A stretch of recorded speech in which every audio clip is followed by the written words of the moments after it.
listen to the bass, it's the one on the bottom where the bullfrog croaks and the hippopotamus moans and groans with the pig to do, and the old cow just goes moo.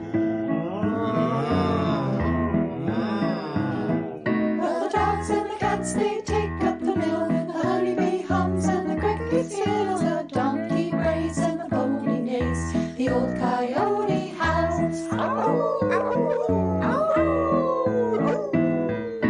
All God's critters got a place in the choir. Some sing low, some sing higher, some sing out loud on the telephone wire, and some just clap their hands and paws for anything they got now.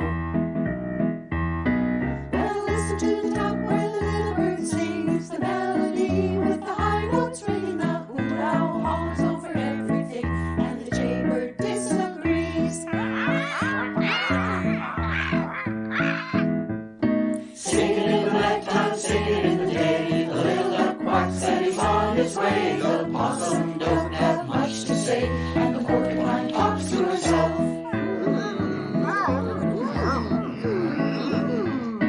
All God's critters got a place in the choir. Some sing low, some sing higher, some sing out loud on the telephone wire, and some just clap their hands and paws for anything they got now. Everybody here is a part of the plan. We all get to play in the great greater band, from the eagle in the sky to the whale in the sea. It's one great symphony. All God's critters got a place in the choir. Some sing low, some sing higher, some sing out loud on the telephone wire, and some just clap their hands for applause for anything they have now. All God's critters got a place in the choir. Some sing low, some sing higher, some sing out loud on the telephone wire, and some just clap their hands for applause for anything they have now. Good morning.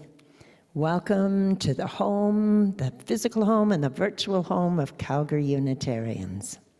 Whoever you are, whomever you love, wherever you are on your journey of faith or search for meaning, know that we are so glad to have you with us. And if you're visiting for the first time, or the first time in a long time, we're so glad to see you here. My name is Pam Rickey, and I have the privilege of being on your board of trustees and part of the worship arts team. I come here for so many reasons. Today, I come for joy. It's a joyful day. So here in Calgary, we are located on Treaty 7 land. So wherever you are in the virtual world, please pause and think of the people whose lands you are living on. We acknowledge that this meeting here takes place on the traditional lands of the people of the Blackfoot Confederacy, the Kainai, the Siksika, and the Piikani First Nations, and also the Tsuut'ina First Nation and the Stoney Nakoda Nations of the Bearspaw, Chiniki, and Wesley First Nations, and Mohkinstsis, which is what this place, Calgary, was called in Blackfoot before we arrived, is also the home of Métis Nation of Alberta, Region 3. All of southern Alberta and the city of Calgary is in that area. We acknowledge that we are here either as First Nations people or as settlers. And together we entered into a treaty, and together we honor that treaty. We're all treaty people forever. Good morning, everyone. I'm Reverend Shelley Thompson. My pronouns are she and her, and I'm the interim minister here at Calgary Unitarians. I am joined in worship today by Pam Rickey and Marcia Epstein and our beloved Jane Perry, and online joining us is our fabulous Director of Religious Education, Sheila McMaster, and our fabulous AV wizards in the booth that you cannot see, Christopher and Nan are back there making it work. We're so happy that all of you could join us today, whether online or in person. And if you are visitors with us and you'd like to know more about us, there's a visitor's welcome slip out in the lobby if you're here present, or on our website as well. There's a place you can fill in your information, and that'll get to our membership folks. And it also has all of our email contacts. You can email me, minister@calgaryunitarians.ca. We'd be delighted to talk with you and tell you more about this wonderful community and all the ways that we have of connecting together. Well, today we're going to talk about our pets, and it honestly has been one of the few perks of being on Zoom all the darn time, is that we do get to see one another's pets from time to time and kind of get to know the whole family that way. But before we get started, just a few reminders of things that are upcoming, because this is a very busy month. We have on Thursday, the 16th at 5 p.m. online only. The links will be in our e-news. We're having our Blue Christmas service for anyone who needs a little quiet time, reflection, or an opportunity really to honor the fact that this can be a very difficult time of year for many people. And we want to take that time together to make that space and spend that special, quiet, reflective moment together. And then next Sunday is going to be our winter solstice observance, our service, at our regular church time of 10:30, both online and here in the sanctuary. And then Sunday night, everybody, the winter holiday epic online sing-along. Jane Perry has put together this amazing production for us, and that's happening at 7 o'clock, and everybody's invited because, yes, it's a sing-along. You get to sing your hearts out, and there's also going to be a recording of it because we want you to share it as a holiday gift with all your family and friends, get them to watch it too. And we'd appreciate it if you'd purchase some of our 50/50 raffle tickets as a part of this. It raises money for our music programs and some of our children's programming, and just gives us that extra little bit of bonus this time of year. So that's exciting. I can't wait. It's very fun. And then Jane Perry, once again, the Magnificent, on December 24th, Christmas Eve at 7 p.m., will be leading a traditional UU Lessons and Carols service. And we are providing, out in our lobby today, you can pick up for yourself a little bag, and it has in it a ribbon that we'll use next Sunday, if you're watching from home, our winter solstice ribbon ceremony. And it has a tea light, and there's a time for lighting of candles on Christmas Eve. So those are in there, and a couple of little treats and a song sheet for both of those worship services. So we want to make sure everybody gets their bag. You're welcome to come by the church and pick those up if you have access during the week. And they'll be here again for those who are here next week. And we hope everybody can enjoy that little bit of participation from home wherever you happen to be. So there will be no service on December 26th. Last bit of news, we're taking a break. The staff will be off. All of our wonderful lay leaders are going to be with their families. So we resume then. January the 2nd is going to be our traditional fire communion service, led by the incomparable Mariana Louise and her associate Lynn. So you don't want to miss that either. So that gets us through the holidays, and then we'll kind of be back on our regular schedule after that. Once again, today we get to celebrate the joy that our pets bring into our lives, our theme-based ministry that we follow as a congregation. Opening to joy is our theme this month. And Sheila and I put our heads together and said, well, what makes more joy in our lives than our fur babies? So we decided to devote a worship service to them. You can see my buddy here, Onyx. This is my black lab. Those at home, you'll see a picture of him later. He's hanging out with us. He's a church dog. We're very excited to have this opportunity to share that joy of our lives with one another and remind ourselves that so much of what we've learned about what's good in life, we've learned from our pets. So I'm going to light our chalice now with the words of Reverend Scott Taylor. Joy doesn't simply arise, it flies, it flings. No, it's flung. It's passed, it's spread between you and me, between the one who just received a gift and the one who has been looking for it for a long time. It is a beautiful and elegant contagion over which we have more control than we think, if only we share it. If only we notice that joy is not ours to keep, but ours to pass on. So let's light up the world, friends. Joy blesses us with its exuberance, so we can make that blessing grow. And now, speaking of joy, we are going to sing together. Jane Perry. This is one of these songs for which you're going to need to either have hands free or a foot free, because there's some body percussion involved. Many of you will have learned this song at summer camp, perhaps, and we're just going to do it because it's all about our pets today. So we're starting with a song about a dog.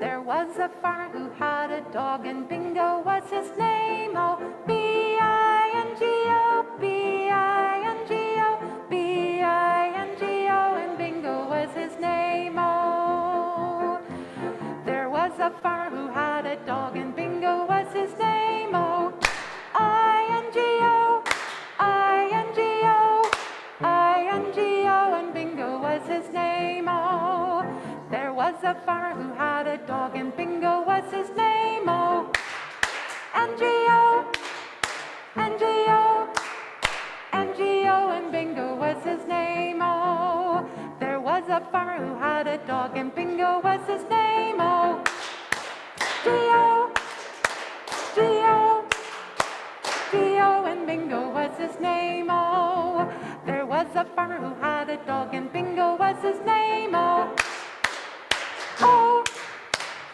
oh, oh, and Bingo was his name. Oh, there was a farmer who had a dog, and Bingo was his name. Oh,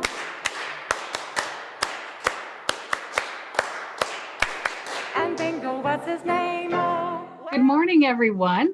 You know, this service, I can't stop smiling right from the first song, and Bingo, that was just amazing. So thank you to Jane and everyone there in the building. I could hear you clapping. That was really great. Today, of course, we're talking about the joy that our pets bring us. And this week in our children and youth newsletter, we have a ton of crafts and fun games to try out this week that are all pet themed. So if you ever thought about turning your toast into a little pretend dog biscuit, try it out this week. A little jam might add a little pet fun into your week. And for See You Friday, which is coming up this Friday, for the Young at Heart, that's ages, I'm temporarily extending it to 13 to ages 50, because I'm hoping some of our youth will come out with the families. We're having a Young at Heart holiday movie and potluck. And so wear your ugly sweaters, wear your pajamas, wear your holiday attire, come on out. The potluck's just appetizers and desserts, and we have all the COVID safety things in place. I've been very careful about that. If you want a note there, just email me. And but we're having separated tables, so I've just room for 12 household tables. And so you want to RSVP quickly to that at dre@calgaryunitarians.ca. Super, super fun. We're going to be watching the award-winning holiday movie Claus. So really great there. I'm excited about that this Friday. And as you know, every week I've been bringing a fun story to share. And this week's story I especially like because it's all about cats. Miss Hazeltine's Home for Shy and Fearful Cats by Alicia Potter. All right. When Miss Hazeltine opened her home for shy and fearful cats, she didn't know if anyone would come, but come they did. He runs from mice. She's scared of birds. Can't pounce. Won't purr. Hopeless, worthless, afraid of everything. Strays who could read Miss Hazelton's sign skittered in on their own. And then there was Crumb, the most timid of all, and he dashed through the door and hid. Miss Hazeltine began her lessons at once. In the morning, she taught bird basics. In the afternoon, climbing up, followed by climbing down. At night was scary noises. And many cats received extra help in meeting new friends. Miss Hazeltine showed the cats how to hold their tails high, to arch their backs, and to think good thoughts. And every day they practiced pouncing. The hardest lesson? How not to fear the broom. Miss Hazeltine didn't mind if some cats only watched. She let them be, like Crumb. Miss Hazeltine told him that sometimes she got scared. I'm afraid of mushrooms and owls, she confided, and I've never liked the dark. And she praised Crumb's love of pitch black places. Crumb lapped up every word, and one day he hoped to find the courage to thank her. Still, he worried. Would he ever be brave? Soon more cats came to Miss Hazeltine's home, and more, and so many arrived that on a Monday at 5 o'clock, when everyone but Crumb was fast asleep, Miss Hazeltine ran out of milk. I'm off to fetch a bucketful, she told Crumb, and I'll be back before dark. Crumb watched her go. But by the time Miss Hazeltine rounded the road back from home, the sun had set. The heavy bucket sloshed and slowed her, and her ankles were wibbly wobbly from all the pouncing, and Miss Hazeltine tripped and fell into a ditch. And with her ankles sore and throbbing, Miss Hazeltine was stuck. She shivered in the dark, the pitch black dark. Was that an owl hooting? She peered around. Mushrooms! Miss Hazeltine tried to think good thoughts. Back home, the cats did the same. But they were alone and very, very afraid. They didn't know where Miss Hazeltine had gone. And they hadn't had the lesson on what to do when the lady you love goes missing. But Crumb knew where Miss Hazeltine had gone, and maybe, just maybe, what to do. Crumb stepped into the moonlight. He arched his back. He held his tail high. He gathered the others and, armed with nothing but the old broom, the residents of Miss Hazeltine's home for shy and fearful cats streamed into the night. Down in the ditch, Miss Hazeltine groaned. What will happen to the cats, she whispered, and dear, dear Crumb. Yet something was happening. The cats felt it in their chests. Oh no. No, I'm on. I'm not muted. Oh no. Everyone, I just got a phone call saying I was muted. Can you hear me? I'm not muted. Okay. That was an emergency call. It just came through from Jane Everett. So check your monitor, Jane. You might be muted. All right, back to the story. After that, we have two emergencies going on, one with the cats and one with Zoom. Yet something was happening. The cats felt in their chests. With Crumb at the fore, they followed the sweet smell of milk down the road, right to Miss Hazeltine. And at Crumb's meow, the cats stared down the mushrooms. And they purred to drown out the owl's hoots. And they pounced to be sure nothing lurked in the dark.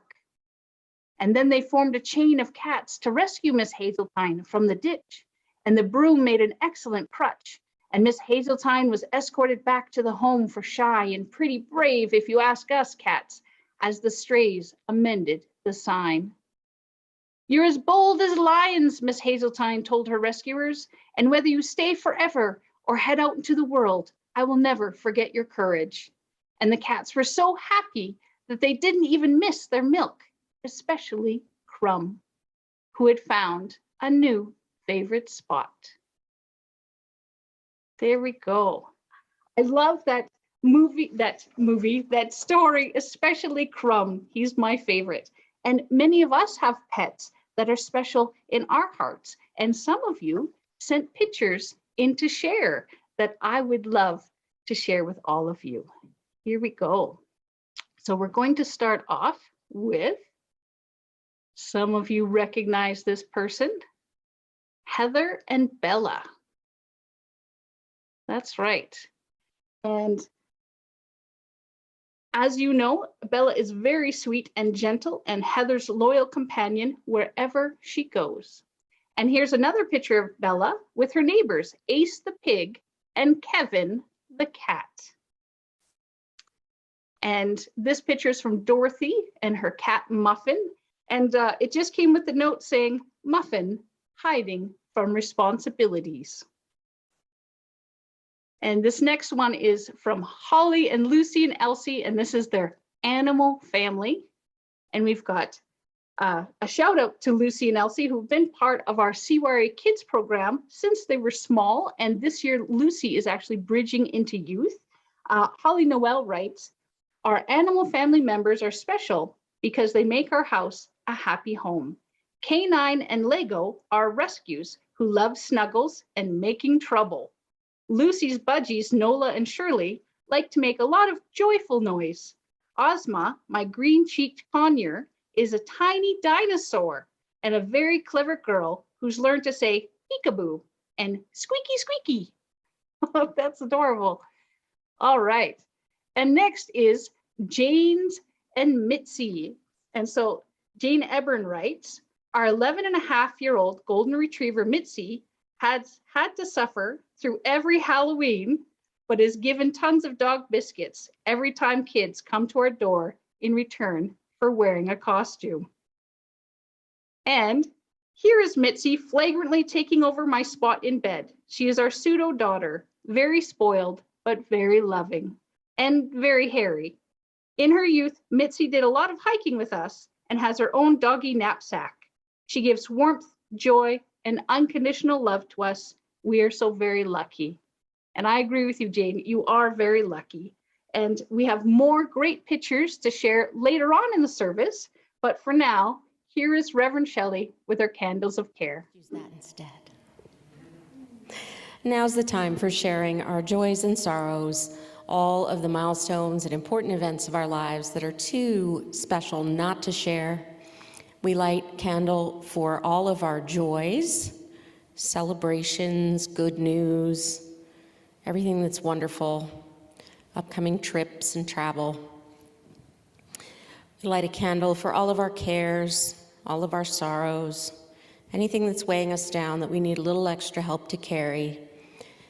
And then we light a global candle for the joys, cares, and concerns of the whole world, including all those affected by the horrible tornadoes in the Midwest, and any care or sorrow anywhere. We certainly also say a special prayer for the animals of the world today. We think of all beings in our interconnected web as a part of our family.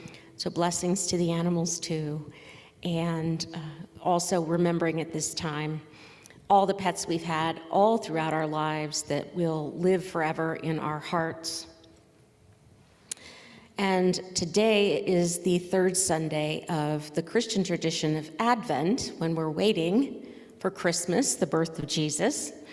So on the first day, which was 2 weeks ago, we lit the hope candle. And then the second Sunday is the peace candle. And this week, we get to light the pink one, the joy candle.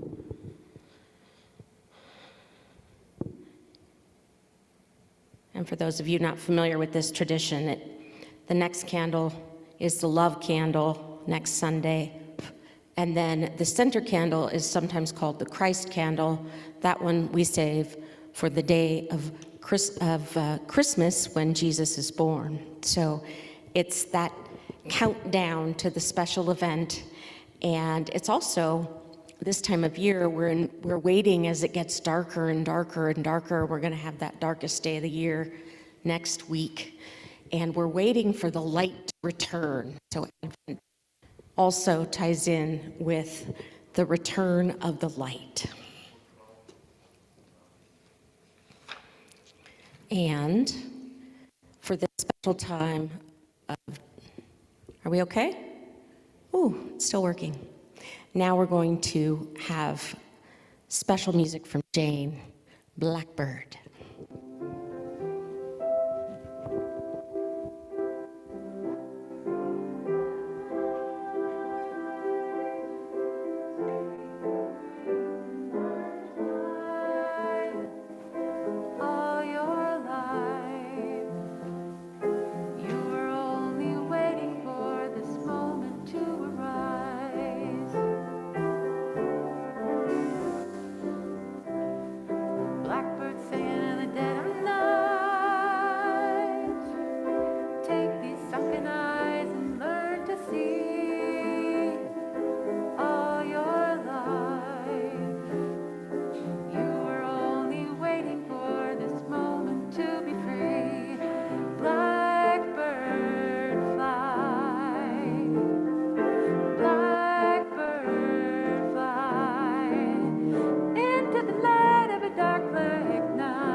wanted to take this chance today to tell you a little bit about the animals in my life. I've always had pets, and I hope I always will.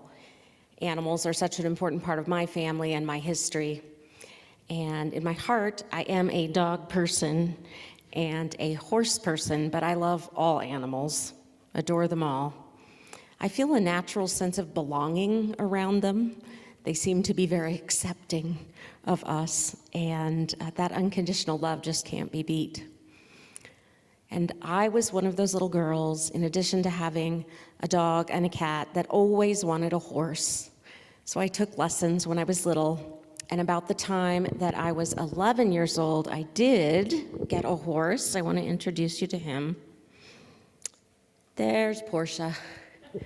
And there we are in California. Those California poppies come out every spring just like that. And so we took a picture. He's an Appaloosa. I had Portia with me until I graduated from high school and had to move away to college. And he stayed in the ranch where he was and lived out his days with his best friend, Hakeem. And we had a lot of good hours roaming the countryside. He's the world's best listener. Such a good friend. Horses, I never had an opportunity to have one again as a pet on a regular basis, and I still miss it. So there again, another hope for the future. Maybe someday I'll get to have a horse again. But when I had Portia, my mother, who grew up on a farm in Kansas, had been a part of her local 4-H group, and she decided that because of my love of animals, joining 4-H might be a good way for me to get to know other kids and share that love of animals with other people. So that turned out to be a wonderful opportunity for me. And it was through my 4-H group that I had the most fabulous opportunity in the world to become a volunteer puppy raiser for Guide Dogs for the Blind out of San Rafael, California. And so throughout middle school and high school, I raised 3 dogs over the 5 years. The first one was Wallace, the big old golden retriever. You may remember him from Thanksgiving. He's the one who ate the turkey. And then there's Hannibal, our yellow lab. Wallace had hip dysplasia, and that disqualified him from being a guide dog because guides have to do so much time walking and being on their feet. They have to have excellent hip joints. And so he got to stay with us. And then Hannibal came along, sweetest dog ever, Hanny Banani. He loved bananas, so we called him Hanny Banani. And he had also a joint problem in his elbow that kept him with us. And it's always that bittersweet moment of, no, they don't get to be guide dogs, but yes, you get to keep them. So Hannibal was a companion to my mother long after I had moved away to college, and he went walking with her every day and lived out to his ripe old age of 14 with my parents. And then came Gantry. And there's Gantry the puppy. This is the cuddle puddle. Sometimes Wallace would just stand over the other 2 dogs, and we'd come and find him standing guard over Gantry and Hanny. But this was their typical pose. So that's the adorable little face of Gantry when he was a baby. And one of the great things about being a volunteer puppy raiser is that they come with these wonderful little guide dog puppy coats, and you get a special letter from your guide dog group and from the health board saying that this is a dog in training. And so with permission, if you go to the grocery store and you ask the manager politely and say, my dog is in training, may I bring my dog inside? And they give you permission, then you can start to teach those animals how to get accustomed to all things human and not be scared. A little bit like our story today about helping cats overcome their fears. We help the dogs get used to riding buses and going in elevators and going to restaurants. And they learn when they put on those little coats that they're working. It's amazing. So we'd come together for a weekly meeting to train the animals together. And so we'd be standing in a circle of 12 puppies, and they meet, and it's like a rugby scrum. They're just like, wow, yay, puppies. And then we put their coats on, and they're all sitting in their perfect little circle, ready to go. They're like, oh, we're working now. We're working. We can't play anymore. And, just trying to be good. They try so hard. And then we'd have one one of my favorite things are the field days. We had one that was called Revenge of the Ducks, when we took a bunch of retrievers to a duck pond, and we tried to teach them not to chase the ducks. And we do all kinds of things with them. We put a picnic blanket out, and they need to be able to sit right there and not try to eat the popcorn off the picnic blanket.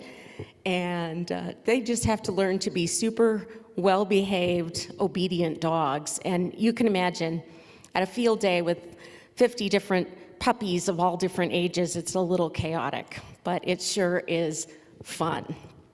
And so Gantry, thankfully, did in fact graduate.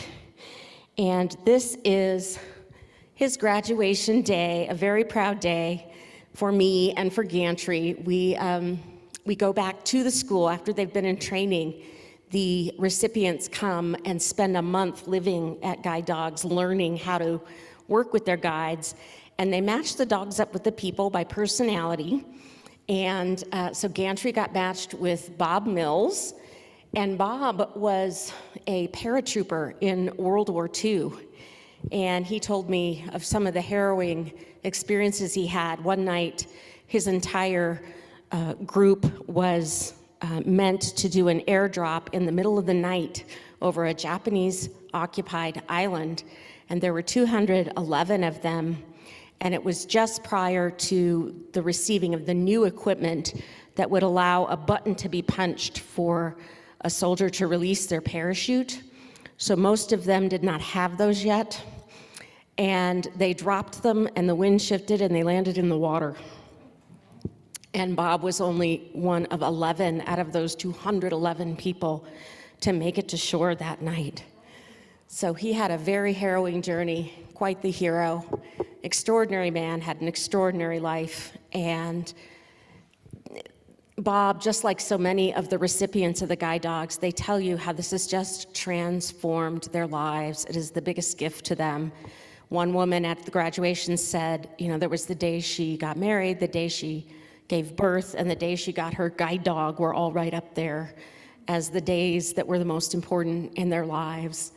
And Bob and Gantry were the valedictorians of their class and got to give a speech. And there's a very moving ceremony where and they'll say, and now Gantry is going to Bob Mills from Muscatine, Iowa. And I walk Gantry over and I pass the leash and give Gantry to Bob, and everyone's sobbing. And it's incredibly moving. And truly life-defining for me. This taught me so much about service. It taught me so much about how much we receive and how transformed we are when we give to other people very generously. And I feel like I was the one getting all of the benefits and gifts. And then, of course, Bob felt that way too. So it really, that became the call for my life's work. How am I going to serve people like this? Because this is where it's at. This is the good stuff. And so my first career was as a youth and family therapist working with kids. And then now I'm a minister and get to work with all of you. And truly it is something that keeps, the gift that keeps on giving to me, the more I'm able to serve and be with all of you. And I learned that from raising guide dog puppies, and I hope one of these days to be in a congregation where we can have a guide dog circle and train dogs together. I think that would be great. So there's Gantry. And then, of course, Onyx is here with us today. Onyx is going to be 14 in January. He's been with me since he was a puppy, and I got him as a rescue from the shelter where I was working at the time in Iowa. So he's from a farm in Iowa, and he's been with me since he was just a little guy. And the sweetest, bounciest, loveliest dog ever. I just couldn't resist.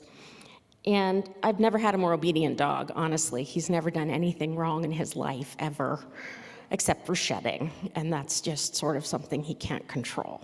So he's been a wonderful church dog. He comes in here every Sunday morning and makes the rounds and barks to say hello to everybody. And he just, COVID has been hard on him because he misses all of you. He loves to come to church and see the people. So he has been my emotional support animal all throughout COVID when I lost my job and was home during that pandemic all by myself. It was just me and Onyx for the longest time. And then he made the big trek all the way to Canada with me from Connecticut. And he could not be happier to be a church dog again. So, yay pets. Woo! Yay for our pets. Let's see some more pets. We're going to get Sheila back on here and see some more pictures. And those of you at home will see some pictures of Onyx. Well, hello again. It's good to see all of you once again. And as Reverend Shelley was saying, I have some more great pet pictures to share with all of you. And I have to say, Shelley, I love all the pictures of the dogs you shared. That was really special. Thank you. And here we go. Back to our pets. So last we had Jane Eburn's dog there. Very, very nice. And now we have Jennifer and Sheba. So Jennifer Jessup writes, here is Sheba companionably watching a summer hailstorm with me. And here is Sheba splayed out. This was during the heat wave at the end of this past June when temperatures reached 36 degrees. Poor Sheba, she just wanted to be with me, which usually means she refuses to go downstairs to the cooler basement.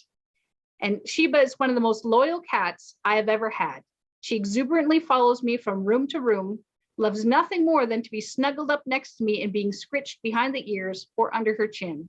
She has character to spare and has many, many comical adventures careening about the house. She has been my wonderful companion during the pandemic, and I'm so lucky that she came into my life.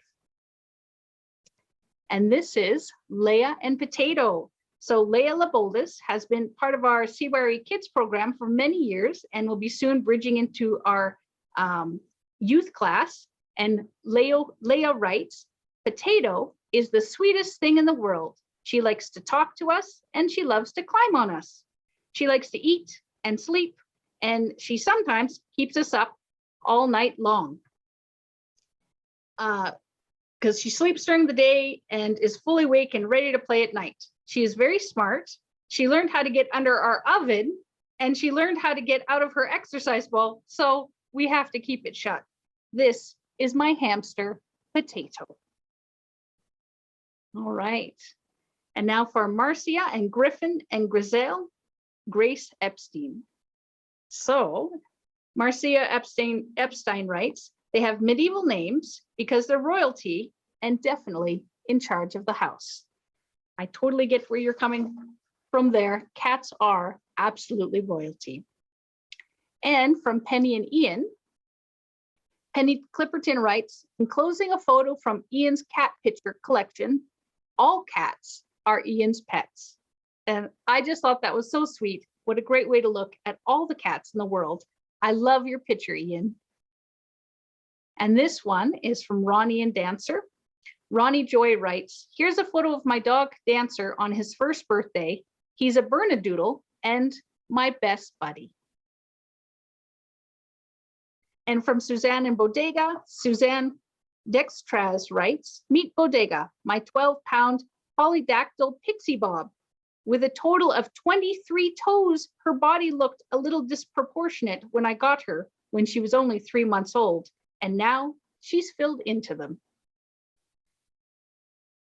Oh, wait, that's Ronnie. Oh, I must have missed, sorry, Suzanne, I missed Dextra, because now I've got Ronnie. Oh, no, I know what it is. I skipped Reverend Shelley. Sorry, Reverend Shelley. This is, you may know from the previous pictures, this is Onyx. And Reverend Shelley says, happy holidays from Reverend Shelley and her dog Onyx. Onyx loves the great outdoors and is also content to lounge by the warm fire with his baby, Mr. Cow. He loves to come to church and be a greeter on Sundays. He's looking forward to meeting more of you in the new year. Lots of love, the Thompsons. Oh, that's sweet. And here is Bodega. So there's Bodega with his many, many toes. And next is Mariana Louise and the Kovar critters. So we have got Eastern box turtles, Sheldon and Franklina. We have Callie, the purebred Persian, Just look at that face. I absolutely love Callie. That is such a sweet face. And we also have Nina and her daughter Shock, American Cocker Spaniels. A fabulous family, Mary and Louise. All right. And now we have my daughter Morgan. She is my 10-year-old who's been in our children and youth program since she was 2 years old. And she took these pictures herself, and she would like to share that Luna and Zeus are her best buddies. And for our final picture is a picture of me and my kitty. So we're sleeping here, and my husband Arno stealthily took the picture. I adopted Chaos when she was just a baby kitten, and in this picture she's 20 years old, and it was the last picture that I have of her. I was the only person that she'd snuggle up with under the blankets, and she would just purr because I am her mom. And I miss you and love you so much, Chaos. And you know, this is a great time for all of us to think about the pets in our lives, past and present, because love is forever. And I'm amazed at how their sweet souls can touch our hearts and bring us so much joy. And a huge thank you to all those who shared their pictures and the joy of their own furry or feathered family members. And may we go into the holiday season with all these joys staying in our hearts. Happy holidays, everyone. From Ninan Soto, when your best friend has 4 or so legs. What it means to have a pet is to love someone who speaks a language you do not. A dog will bow and prance, a cat will purr and blink. A guinea pig will giggle and squeak. A long time ago, a friend of mine had a dog with soft ears and considered herself the pup's guardian. A gentle way to think of protecting and caring for a friend, such a small gesture of respect for a source of boundless love. The dog's long pink tongue lolling in a goofy grin, the cat convinced that kneading and grooming are crucial to this day. A bird asking for a treat, bending a wing to wave. These are friends, they are loves. It's kind of a surprise that you should love someone so much who would eat the butter on the table if they could get away with it, and gets endless hair on the sofa when they aren't even supposed to be on the furniture. When they are called companion animals, it's such an open, tender truth. The endless cuddles and tricks and loyalty, the comfort of fingers to fur and big, adoring eyes. These are friends, they are loves. They stretch our hearts and fill them with their abundance of kindness. When they are gone, our hearts remain larger. Their love champions and companions us still.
I come on Sunday feeling weary. This is how Jessica Lynn starts a thought. We make it possible. I come on Sunday feeling weary, having worn out the snooze button on my alarm clock. I come on Sunday feeling frightened, having seared my eyes reading the latest news. I come on Sunday feeling burdened, having fretted about my workday worries. But I leave Sunday service feeling refreshed, having been renewed by the spirit of love in the community that exists here. I leave Sunday service feeling whole, feeling lifted up by the words of righteous challenge. I leave Sunday service feeling energized, ready to continue our fight for peace and justice. This haven, this refuge, this place of worship and wonder exists because we make it so, with our contributions, the gifts of our time, our skills, our food, our love, our laughter, and our money. Please join me in giving. We'll have some ways to do that on the screen, and for those of you who are here in the building, there's a basket at the back with some envelopes where you can put your name. And this month, our For Others is for the Minister's Discretionary Fund. So every month we have a For Others group that we give part of our offering to.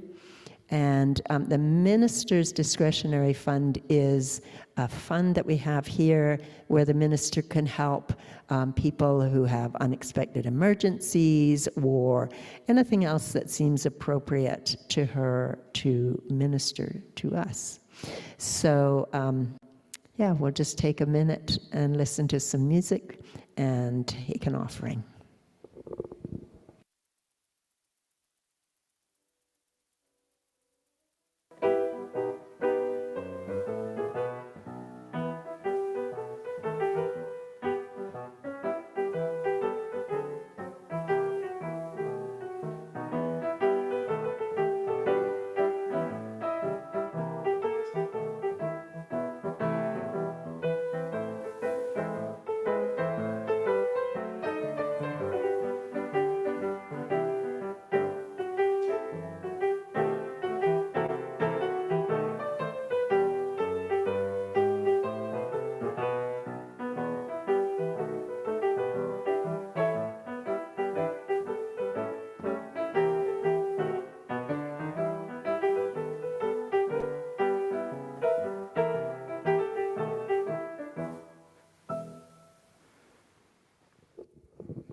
In closing today, I want to share with you a poem from one of our most beloved poets, Mary Oliver, who was in fact a dog person. She wrote an entire book of poems called Dog Songs, and this one is about her dog, Ricky. His full name is Ricky Ricardo, and Ricky talks to his mommy quite often, and this poem is called You Never Know Where a Conversation is Gonna Go. Said Ricky to me one day, "Why is it you don't have a tail?" "Well, I just don't. Maybe once upon a time I had one, but not anymore." "What happened? Did you have an accident?" No, things change. Sometimes, over time." "You mean maybe sometime I won't get a walk? I won't get dinner? I won't get hugs? That's scary, plain scary." No, it takes a really long time. In fact, some things change over time and some don't." "Well, how do I know what's what?" "Day by day, Ricky, you find out. Has anything changed that troubles you?" "Actually, nothing. I like everything a lot every day." "Well, see, just keep on liking things and praying." "I don't know anything about that." Yes, you do. Every time you wake up, love your life in the world, you're praying, my dear boy. I'm sure of it. We extinguish our chalice, but not the joy that we carry in our hearts and we share with hopefully everyone we meet, including all of our animal friends. I'm so happy that you joined us for service today. And I would love it if you would join us in singing Joy to the World.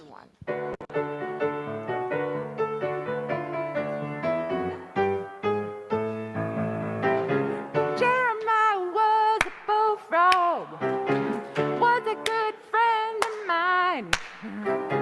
Never understood a single word he said, but I helped him a drinking his wine. And he always had some mighty fine wine, singing joy to the world. All the boys and girls and everybody, joy to the fishes in the deep blue sea, joy to you and me. If I were the king of the world, tell you what I'd do. I'd throw away the cars and the bars and the wars and make sweet love to you. Singing joy to the world. All the boys and girls and everybody, joy to the fishes and the deep blue sea, joy to you and me, joy to the world. All the boys and girls, everybody, joy to the world, joy to you and me, joy to the world. All the boys and girls and everybody, joy to the fishes and the deep blue sea, joy to you and me, joy to you and me. That's it. That's it. Friends, thank you so much for being with us this morning, whether you were with us online or here in the hall. It's so great to see all of us together in community. For those who are joining us on Zoom, please know that your Zoom coffee hour starts shortly, and the link to that Zoom coffee will be appearing shortly in the chat area of your Zoom screen. For those who are in the room, a little message from our congregational president, Jane Ebern. Today we offer in-person coffee hour, friends, with real coffee in Wickenden Hall. And this is under the restriction exemption program. So just like in the restaurants, we'd love to see your photo ID and your proof of double vaccination.